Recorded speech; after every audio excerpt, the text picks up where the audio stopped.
Se hace así, ¿no? Claqueta.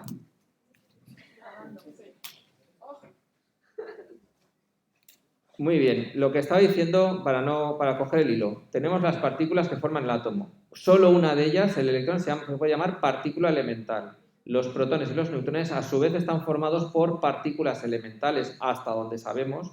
Es decir, que quizá dentro de unos años pensemos o encontremos que también se pueden volver a dividir, que son los quarks.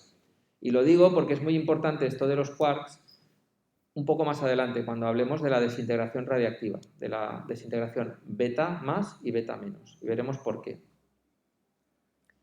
Nos dan en esta tabla unas características métricas de medida de los núcleos atómicos y de sus componentes.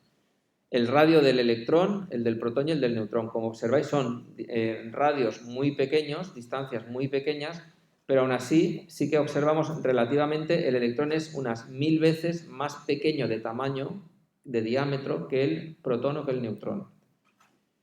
En cuanto a masa, la masa en kilogramos o en unidades de masa atómica, y hemos definido unidad de masa atómica como la 12ª parte de la masa de un átomo de carbono 12, ¿no? Es así como lo hemos dicho. Y luego tenemos otra que es electronvoltio partido c cuadrado. Eso de electronvoltio partido c cuadrado está relacionado directamente con la famosa ecuación de Einstein que conocéis, se dice Einstein, ¿no? Los de alemán. Que conocéis que es, ¿qué es? E igual a mc cuadrado. ¿Eso os suena? La conocéis de toda la vida, es una ecuación famosa, muy cortita, fácil de entender y que es la base de esas explosiones nucleares que, por ejemplo, habéis nombrado dos de ellas, las más famosas. ¿Cuáles son? Hiroshima y Nagasaki, ¿vale? Y también de la producción de energía nuclear en las centrales nucleares, de las cuales hemos hablado dos ejemplos. Una de ellas, Cofrentes, que la tenemos cerca, no es algo de ciencia ficción, tenemos una central nuclear a menos de 100 kilómetros de Valencia, y como hay otras en el resto de España y en Europa y en el mundo, y de Fukushima, que también en Japón, un gran desastre, está por malo. Mejor que Cofrentes no lo conozcamos por malo. Bien, no voy a entrar ahora en lo que son los electronvoltios partido c cuadrado, los G mayúscula, que es giga, los mismos gigas que tenéis en vuestros móviles, ordenadores. Esa G es una unidad, es un múltiplo de unidades de medida, entonces indica un múltiplo. Pero bien, donde nosotros mejor creo que lo vamos a entender es en las UMAS, es decir, si el protón y el neutrón veis que se parecen un poquito en masa, pero no son iguales, ojo, no son iguales. Esa pequeña diferencia es muy importante. Esa pequeña diferencia de masa entre el protón y el neutrón es muy importante. Es tan importante que es la que marca la aparición de los neutrinos, que también os suenan porque se está hablando mucho de ellos ahora. ¿Os suena de algo? Un momento, Gonzalo. Pero luego sí que tenemos otra característica más, que es la carga eléctrica. Aquí en este documento pone carga. Bien, la palabra carga en física no solo es la carga eléctrica, entonces aquí lo más correcto y para que se os vaya quedando es carga eléctrica, ¿vale? Luego hay otros tipos de carga. Simplemente es que le llamamos carga a una característica de la partícula, en este caso el electrón, el protón, el neutrón u otras partículas, muchas más que hay, pero hay otros tipos de carga. Entonces, esta es carga eléctrica. La carga eléctrica del protón y del electrón es la misma. La del neutrón es 0. Entonces, tenemos varias características. Radio, masa y carga. La masa es diferente, el radio es diferente, pero la carga de protón y electrón es la misma. ¿De acuerdo hasta ahí? Muy bien.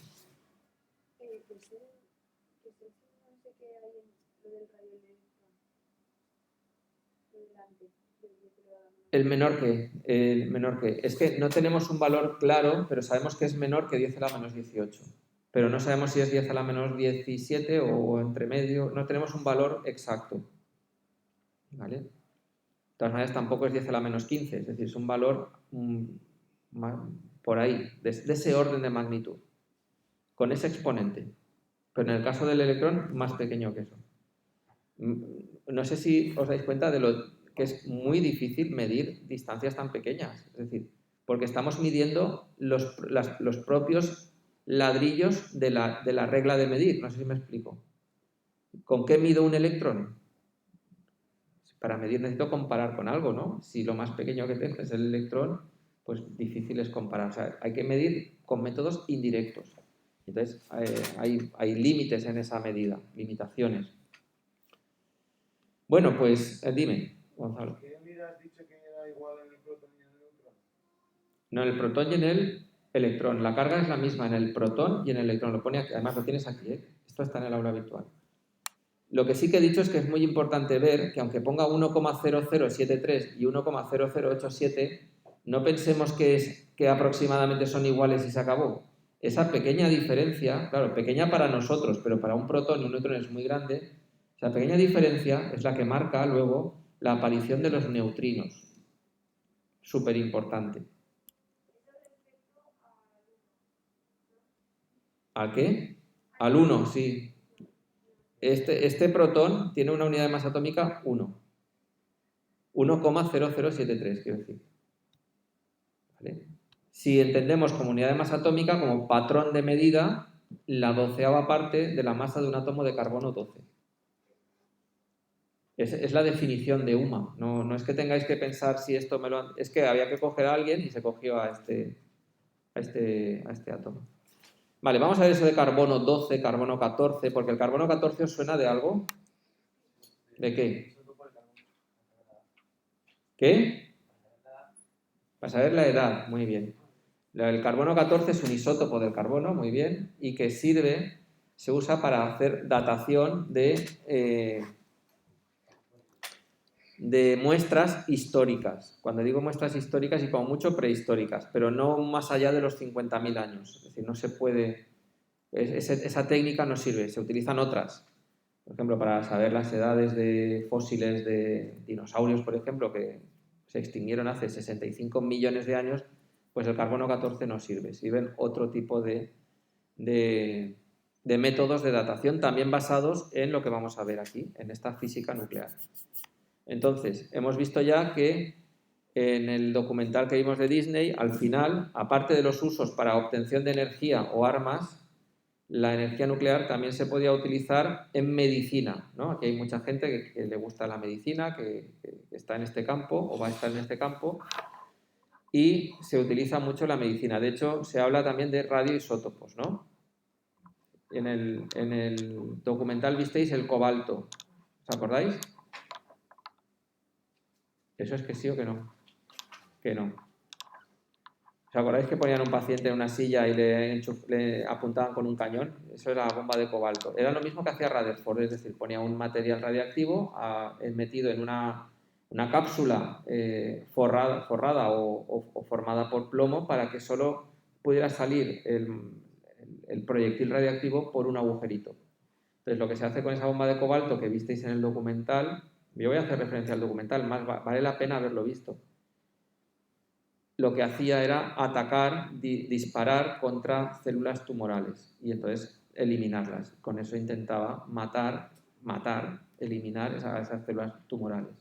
Dime. No te he entendido. Que se me puedo poner atrás de pie. Sí, pero ¿te encuentras bien? Es que tengo problemas en la rodilla. Vale, pues nada, no des detalles. No te encuentras bien, pues atrás de pie, claro. Pero tiene que ser de pie, ¿no? Sí, Vale. Pero tiene que ser atrás. Por no molestar. No molesta. Es decir, también te puedes poner de pie allí o allí, que es donde tú consideres. Pues ya está. Vale, seguimos. Aplicaciones diversas hay. Vamos a aclarar la palabra que ha salido de isótopo, pero antes de todo tenemos que entender cómo podemos identificar cada uno de los átomos. A la pregunta esa de por qué le llamo carbono o por qué le llamo nitrógeno, o por qué le llamo carbono 12 o carbono 14. El nitrógeno, ¿cuántos protones tiene? No tiene. Bueno, vamos a desmentir algunos mitos. Ni tiene uno ni no tiene ninguno, tiene 14 protones. ¿Vale? Y el carbono 14,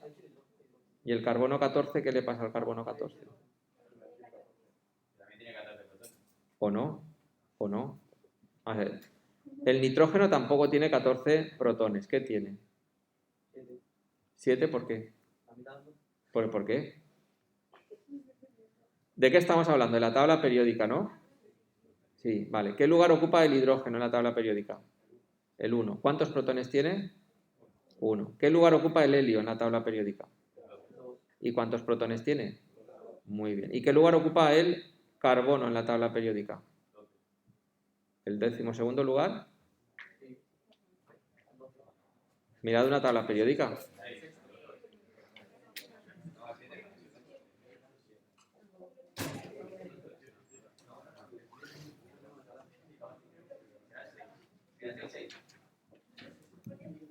Si miramos una tabla periódica, ¿qué lugar ocupa el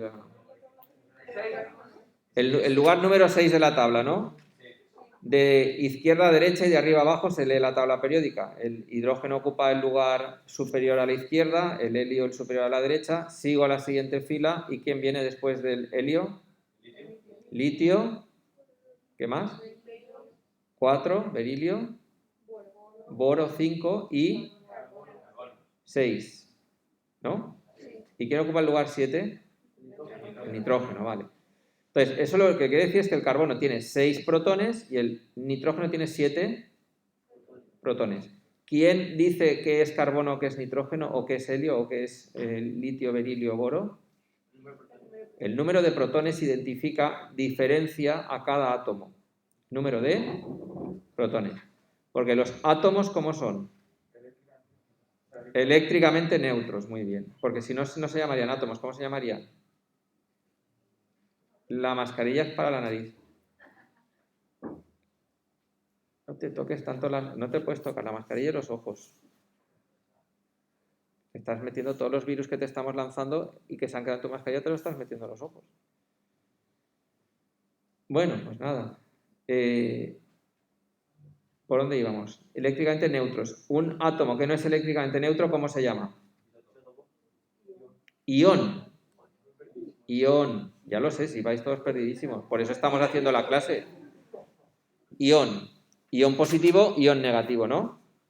O bien anión o bien catión. ¿Estamos? ¿Hasta ahí estamos? ¿Qué parte de eso? De todo. Átomo. Átomo. Un átomo es eléctricamente neutro. Y eso significa que, como hemos dicho, ahora sí que ya hemos dicho, ahora ya no me acuerdo, ahora ya hemos dicho que la carga del protón y del electrón son la misma con signo contrario. El electrón tiene carga negativa y el protón tiene carga positiva, pero la misma cantidad de carga.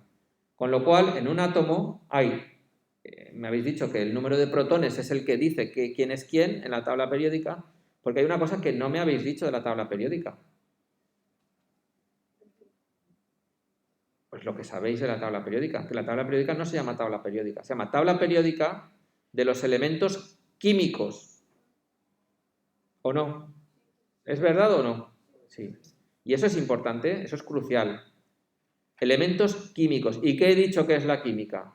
¿De qué se ocupaba la química? De las relaciones entre los distintos. En las cortezas electrónicas de los átomos. Más allá, ¿no? Bueno, sí, ahora mismo sí, a los años sí, pero al principio, cuando se hizo la tabla periódica, no. Es decir, la química se ocupa de las relaciones, digo relaciones, reacciones entre, o relaciones, el intercambio. Cuando digo relaciones me refiero también a intercambios entre átomos. Hay átomos que tienen mayor electro y otros en mayor electropositividad. Es decir, yo te quito electrones, yo te doy electrones, hay unos más generosos y otros más ¿qué? Egoístas, avariciosos. Y entonces unos tienen más facilidad para acceder, son más generosos y otros para coger electrones. Bien, pero cuando son átomos sin relacionarse con nadie son átomos eléctricamente neutros, si no, no son átomos, serían iones. Les faltaría un electrón, les sobraría un electrón. ¿Estamos de acuerdo?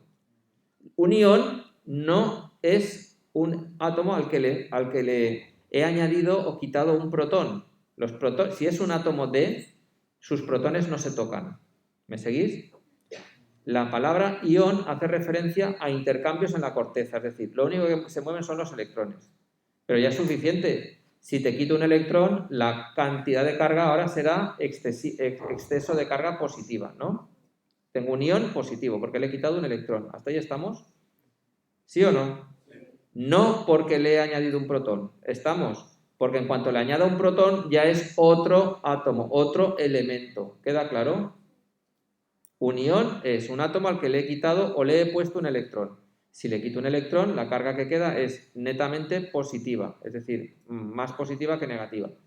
Y si le quito si le pongo un electrón, la carga es netamente negativa. He ganado carga negativa. ¿Hasta ahí estamos de acuerdo? Pues eso es un ion, un átomo que ha ganado o ha perdido una carga eléctrica negativa. Si la ha ganado es un átomo, un ion negativo, y si la ha perdido es un ion positivo. ¿Hasta ahí estamos? Y eso se sabe porque a la abreviatura que utilizo para denominar al elemento le pongo arriba a la derecha un superíndice que es un más o un menos.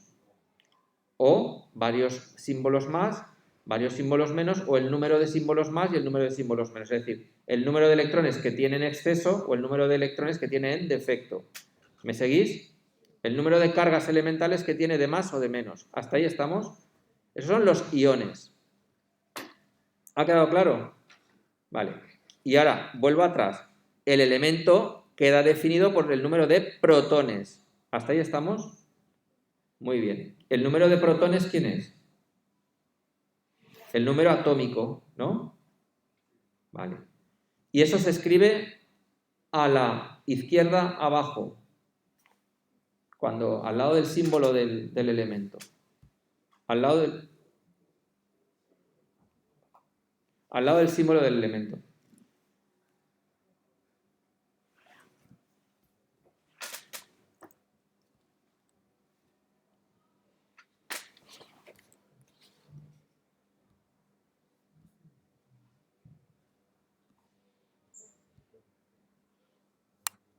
Vale. Ha habido una pérdida de conexión, pero ya hemos vuelto. El símbolo del átomo es lo que llamo yo la abreviatura que empleamos para denominar al elemento, y el número atómico es el número de, vuelvo a repetir, de protones. Y luego tengo el número másico. Mirad, como la mayoría de la masa del átomo está concentrada en el núcleo, me atrevo a llamar número másico a la suma de protones más neutrones. Y ya está. Es decir, eso es lo que identifica a cada elemento. Ahora, ¿qué es un isótopo? Pues un isótopo, la palabra isótopo viene del griego isótopos, del mismo lugar. Un isótopo es átomos del mismo elemento. Si es del mismo elemento, ¿qué tienen que tener en común? El mismo número de... Vale. Si digo átomos del mismo elemento, ¿me seguís? Al decir elemento digo mismo número de protones. Y al decir átomo, ¿qué digo? Mismo número de electrones. ¿Me seguís? Átomo, el átomo es, si no hace falta decirlo, el átomo es eléctricamente neutro, si no diría ion. Entonces, cuando digo átomo del mismo elemento, estoy diciendo que tiene el mismo número de protones y de electrones. Los isótopos tienen todos el mismo número de protones y de electrones. Son átomos porque son eléctricamente neutros y del mismo elemento quiere decir que tienen el mismo número de protones. ¿En qué se van a diferenciar? En el número de neutrones. ¿La carga eléctrica de dos isótopos será la misma? Sí, porque la carga eléctrica es cero, ¿no? Es eléctricamente neutro. Y además tendrán el mismo número de protones y de electrones. ¿En qué se van a diferenciar un isótopo de otro isótopo? Del mismo elemento. En el número másico. El número de neutrones hará que se cambie el número másico y hará que cambie ¿qué? La masa de ese átomo. Es decir, los isótopos entre uno y otro se diferencian en que uno es más grandote que el otro, tiene más masa que el otro, o más pequeño que el otro. ¿Me seguís? Porque habéis dicho porque tiene más neutrones, o menos. Bueno, tiene diferente número de neutrones. ¿Me seguís hasta aquí? Muy bien. Como es la hora que es, para no liarla más, no vamos, ahora mismo, digo, para no liarnos más, no vamos a entrar en lo que son isóbaros e isótonos, pero lo vais a mirar, os lo miráis un poquito para verlo. Bien, entonces, ejemplos. Helio 4, carbono 14, uranio 235. Cuando dice aquí que el número atómico se puede suprimir, quiere decir que decir C de carbono es lo mismo que decir 6, porque está clasificado y ordenado en la tabla periódica ¿de qué?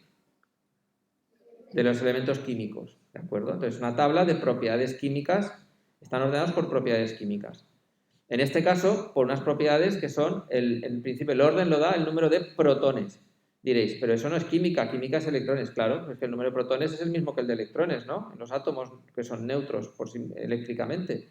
Con lo cual, cuando yo hago química y observo el número de electrones, automáticamente clasifico los átomos y quedan clasificados, como queráis llamarlo, por número de electrones o por número de protones. Por lo que no quedan clasificados es por número de neutrones. Los neutrones ahí actúan ¿de qué? Pues de momento de ayudantes, pero tienen una importancia fundamental, si no, no estaríamos aquí. Aquí todo el mundo, o sea, todas las partículas hacen su función. Entonces, esos neutrones sí que pueden variar, y si varían dentro de un mismo elemento es cuando tenemos los isótopos. ¿Hasta ahí estamos? Vale. ¿Por qué decimos isótopos radiactivos? ¿O qué quiere decir radiactivo? Tenéis que identificar radiactivo con inestable. Es decir, cuando yo voy añadiendo más o voy quitando neutrones, cuando varío ese número de neutrones, el átomo que sale no tiene por qué ser estable, es decir, no tiene por qué permanecer mucho tiempo. Esa interacción que se produce al añadir un neutrón o al quitar un neutrón o varios neutrones hace que ese átomo intente desprenderse de alguna parte de él, en este caso de algún neutrón o de algún, ya veremos, electrón, ya veremos cómo. Digo que ya veremos el mecanismo. Y eso es lo que se llama radiactividad, actividad de radiación, de quitarse partículas de encima. Entonces, en esa radiactividad, yo ya no voy a dar más definiciones de isótopos, isóbaros, isótonos o de núcleo, porque creo que es marear ahora mismo, pero sí que quiero que entendamos lo que está pasando. Es decir, lo que va a hacer que un elemento sea, dentro de ese elemento haya un isótopo más o menos radiactivo es la estabilidad. Es decir, ese número de neutrones hace que sea más o menos estable. Entonces, el carbono 12 es estable, está bien, digamos que es la mayoría del carbono. Vamos a ver, los isótopos que son mayoría son los más estables, porque los que son más inestables se van transformando. La radiactividad transforma átomos o bien en otros elementos o bien en otros isótopos. ¿Y cómo se transforma eso? Perdiendo parte de ese átomo, o bien en forma de lo que vamos a llamar a partir de ahora, esto ya lo tenéis que ir anotando, aunque lo vamos a tener aquí, vamos a saltar un poquito porque esto es más exhaustivo, pero aquí hay cosas que no vamos a ver de entrada, que ya iremos viendo entre este año y el que viene, sino que vamos a ver esa forma que tiene el átomo radiactivo ¿de qué? ¿De qué pensáis que tiene? Si yo soy inestable y me deshago de mi inestabilidad, de lo que me produce la inestabilidad, me deshago, lo quito, lo lanzo, lo radio fuera, ¿cómo me quedo? Estable. Entonces, ¿qué es lo que se quiere? ¿Qué es lo que busca la naturaleza? La estabilidad, ¿no? Buscamos estados energéticos lo más bajos posible, es decir, en el que yo pueda ser lo más estable posible. Lo más estable permanece más que lo más inestable, por eso los núcleos radiactivos, pues poco a poco van transformándose en otra cosa. Bien, entonces esa transformación se produce fundamentalmente por 3 tipos de radiación. Bueno, cuando son 3, luego la radiación beta van a ser 2, como veremos más adelante, y yo añadiré una quinta radiación. Bien, radiación alfa. La radiación alfa son núcleos de helio. ¿Quién me puede decir cómo es un núcleo de helio? ¿Qué tiene que tener un núcleo de helio? 2 protones. Y 2 neutrones. Pues eso es un núcleo de helio. Bien, ¿quién produce esa radiación? Pues los núcleos un poco grandes, porque un núcleo de helio no puede lanzarse a sí mismo, no sé si me explico. El helio es un gas noble, ¿no? Bueno, pero aparte de que sea un gas noble, no se puede lanzar a sí mismo. Es decir, para que yo tenga un núcleo de helio y para poderlo sacar de un átomo, tengo que tener un átomo un poco más grande, con un núcleo más grande. ¿Me explico? Vale. Poco a poco lo iremos viendo. La radiación beta. La beta tiene dos tipos de radiación. O sea, la radiación beta al principio se identificó como un único tipo de radiación, pero poco a poco, conforme fuimos conociéndola mejor, hubo un segundo tipo de radiación. La radiación beta son, y esto supongo que os tiene que sorprender, no lo sé. A ver lo que voy a decir. La radiación beta es radiación nuclear. ¿Nuclear de dónde? ¿Qué quiere decir? Del núcleo. A ver si lo entendemos bien. La radiación beta menos son electrones. ¿No pasa nada? Ah, ¿pero hay electrones en el núcleo? Pues no. Pero sí que está emitiendo electrones desde el núcleo. Muy bien, esa es la pregunta, esa es la gran pregunta. ¿Cómo es posible? Y es posible. ¿Os acordáis de que os he dicho que había una diferencia de masa muy pequeña, pero una diferencia de masa entre el protón y el neutrón? Pues la radiación beta es la emisión de electrones negativos. Todos los electrones que conocemos son negativos, ¿no? Pero hay otro tipo de electrones que se llaman electrones positivos o positrones. Esos son antimateria, que no pasa nada, están ahí. Y esa es la emisión beta más. Lo iremos viendo tranquilamente. Entonces, en el núcleo yo puedo ver la transformación de protones en neutrones o de neutrones en protones. Y eso se llama radiación beta. Y se produce por la transformación o bien de protones en neutrones o de neutrones en protones. Diréis, pero vamos a ver, ¿eso cómo puede ser? Si el neutrón, ¿cómo se puede transformar en un protón o el protón en un neutrón? Porque no son partículas elementales, tienen más cosas dentro. Cuando cambio la composición del interior de un protón, me sale un neutrón. O cuando cambio la composición interior de un neutrón, me sale un protón. Entonces, el protón y el neutrón están formados, hemos dicho, por quarks, ¿no? Quarks. Entonces, hay varios tipos de quarks. El protón está formado por una combinación de quarks y el neutrón por otra. Cuando yo cambio esa combinación de quarks, en vez de un neutrón me puede salir un protón. Y el protón puede pasar a ser neutrón. Pero ese cambio no es gratis.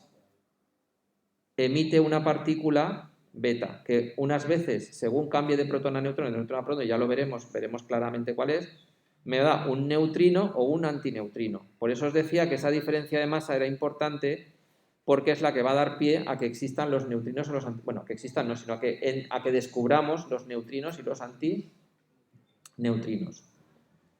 Y la última radiación, bueno, la penúltima, la radiación gamma son ondas electromagnéticas, es decir, luz. La misma luz que estáis recibiendo ahora, la misma. Bueno, la misma no. La misma luz, la misma naturaleza, pero que de distinta frecuencia, es decir, con mayor energía.